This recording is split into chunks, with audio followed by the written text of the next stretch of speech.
Hey, it's Justin with Flat Creek Firearms. What are we doing today? What's the test? It comes from y'all's questions. Any question y'all ask me always equates to a test in a video. So today we're actually going to go over this ported 380. Is it still usable? Is it still deadly? We're going to find out. Our velocities are going to tell us that. What we use to actually get the velocities is the Garmin C1 Pro. If y'all don't have a chronograph or you're using the old Ballistics lab chronographs, this does it. This is simple. Anybody can use it. Set it beside your gun. It's actually accurate too. I'll put a link in I put this in the description. This is actually the sled I use. This is imperative whenever you're sighting in red dots and stuff. I use this on a daily basis. If you're moving around trying to adjust your red dot, it's all over the place. It needs to be in a sled to be able to shoot it and be steady and sight in your red dots. The ammo today is going to be Civil Defense 380 50 grain, 1500 feet per second. That's going to be our hollow points. These are the rounds that she's going to carry in the gun. This is like a target rounds, 95 grain, 380 full metal jacket from AAC, and we're just going to get velocities on both of those. And then of course we got to thank Clear Ballistics. These guys are in South Carolina. This company, Clear Ballistics, is in Greenville, South Carolina. Great company. If you want ballistics gel, like FBI standard, the 10%, 20% gel to test your bullets and test them accurately. There are other companies that make ballistics gel, but it's not made to FBI standards. Clear Ballistics, that's what they do. That's the only thing they do. Every one of their dummies, every one of their torsos, their skulls, everything is FBI gel. So if you want to know what your bullet's doing, you got to look them up. And plus, I love supporting companies that are in South Carolina, because South Carolina's like, other than Texas. Texas loves their guns just as much as South Carolina, but South Carolina is like a close second to Texas. But so getting into the test, this is the Glock 42. Nowhere online have I seen anybody port one of these barrels. I'm not saying somebody hadn't done it, but I haven't seen a video of it.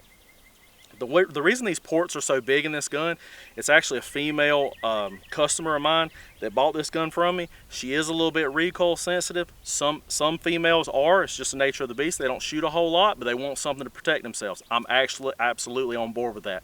Every female in the world should be carrying a gun on her. So what we did was 3/16 holes. We started out with 2 holes up front. There was still some recoil in the gun.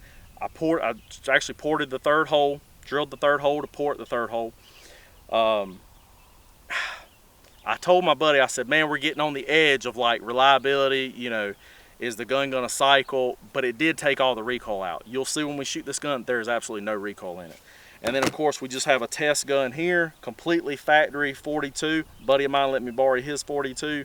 So we're gonna shoot this to get some velocities off this. So we're gonna start with this one to get the unported velocities, and then we're gonna go to the ported. And then we're going to shoot it in the actual gel block to actually see the velocity loss, how that equates to damage inside of the actual gel block. So we're going to get right into it. So first up is the unported Glock 42. We already have our Garmin set up for the 95 grain AAC full metal jackets. So we're actually going to do a 6-shot group with this pistol here.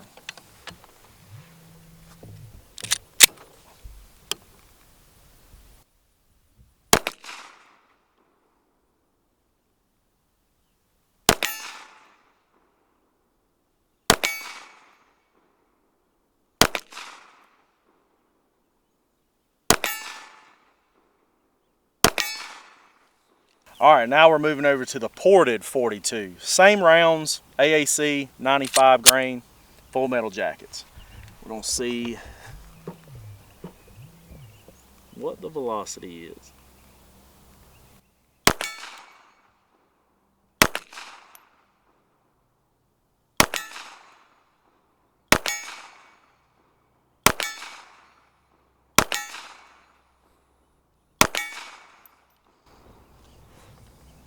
Well, I don't know if you can tell, just even it being in that sled, I can tell you just from shooting it in this sled, there is significantly less recoil in this gun. Like, it shoots like a 22.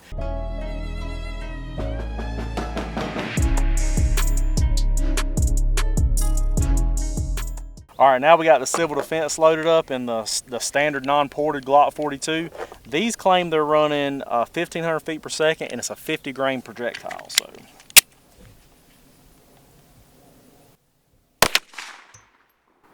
that one was 1455. Wow. And this is out of like a 2.5 inch barrel. 1476, 1447 with an average of 1459. A lot of ammo, they claim stuff on the box. Civil defense is pretty close, and I guarantee you, if we shot this out of a Glock, we would either be, like this is a Glock, but like a full length barreled Glock or something, like a full size 380, we would absolutely be getting those 1500 feet per second. I'm actually surprised with that.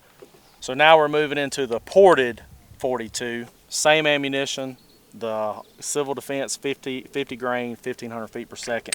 We were both surprised at the velocity it just came out of that unported version. I'm actually surprised. I'd like to see that out of a full size 380 and see what the velocities are.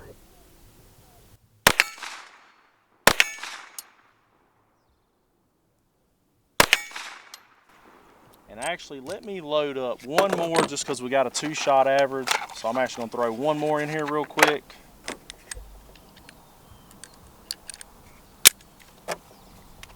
I shot that one a little bit too fast.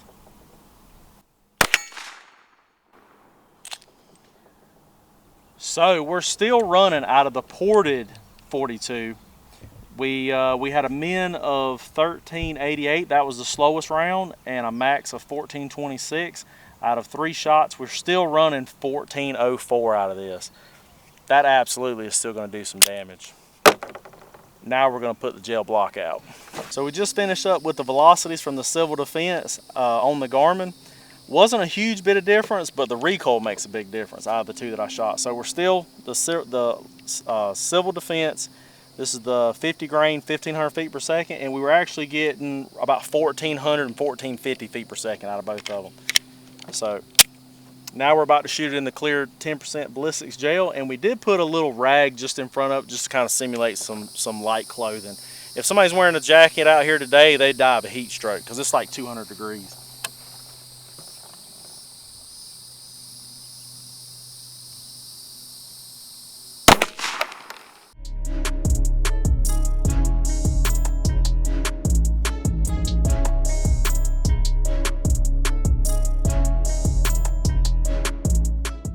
All right, so what we're looking at in the gel block right now is the non-ported. This is the civil defense 50 grain, 1500 feet per second. So when we're measuring this, it actually entered 1 1/4 inches, and then that's where the actual cavity started. And what happened is all the way around that cavity that you see, those petals off the side, that is where the hollow point actually broke apart. It's going so fast, it dumped all that main energy right there. So if you go 1 1/4 inches, is where the cavitation starts, and it stops at roughly 3.5 inches. Guess what that does? Puts you right there in the actual vitals. That's why this stuff's actually deadly. We've actually hunted with these rounds, and a buddy of mine actually shot a 200-pound deer with it, dropped it at 30 yards with a 43X. So total penetration, where it stops at, is 11 inches. So let y'all see that. Here. I need to actually get on the other side, but what I'll do is I'll stop it right there's the end, and you can see I'll turn the tape the right way. So that's 11 inches, and that way you can get a rough idea. All right, so we just finished up the non-ported 42. Now we're actually moving over to the ported 42. So same round, civil defense, 50 grain, 1500 feet per second, into the 10%. This is clear ballistics 10% gel. This is FBI protocol gel. And we already checked the temperature, we left it inside, so we wanted to make sure it didn't get too hot and skew the actual results.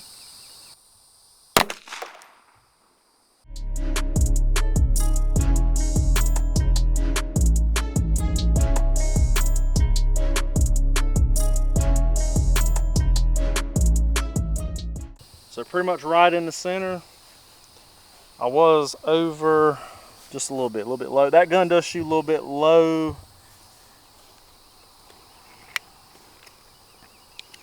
Instead of having a curve down, so I guess, and we're actually touching out, if you check this out, we're actually touching out of the side of the block here. I can actually pull that out, but we want to get the measurements first. So total penetration, so consistently with both rounds, this is ported and non-ported. So I put 3 3/16 holes, check this out, 3 3/16 holes in this. There's no recoil in this gun I ported. This gun still jumps around a little bit. For you guys, oh, there's a 380 don't recoil. It still recoils, especially for a female, or even if you want a kid to start out with a 380. Important is the way to go.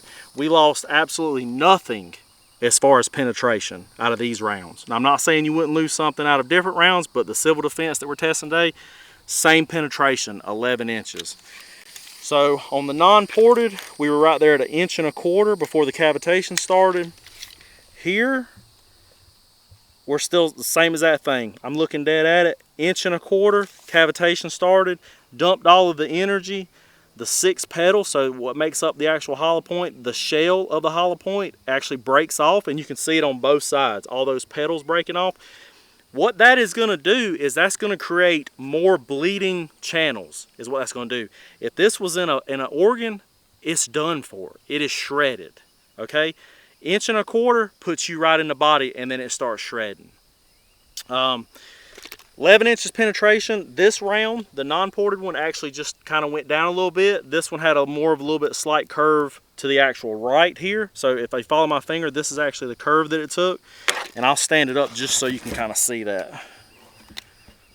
It actually curves out, and it's actually sticking out here. But 11 inches, that's the big thing. 11 inches of penetration in a human body, it's going out the other side. They're bleeding out of both sides. That's the point. We deal with this with deer hunting all the time. We're going to get into a 6.5 Creedmoor. Y'all keep saying the 6.5 Creedmoor sucks. Y'all are shooting the wrong rounds of it, and I'm out of it, and I'm going to show you why. But conclusion on that. The question was, does the port hurt the performance? Absolutely not. They performed exactly the same way. I would not be scared one bit to let that gun leave my shop and have somebody carry it as an EDC, an everyday carry. And trust their life to it. The proof's in the pudding. This is the reason we do this. Hey, I love y'all's questions. I gotta give a shout out again to Clear Ballistics for sending me this block. Like I said, them guys are in Greenville. Clear Ballistics in Greenville, South Carolina. Local, guys. If you want a standardized FBI protocol block to test your round in, to see exactly how it's performing, that's your go-to. Hey, keep them coming. Till next time, see y'all.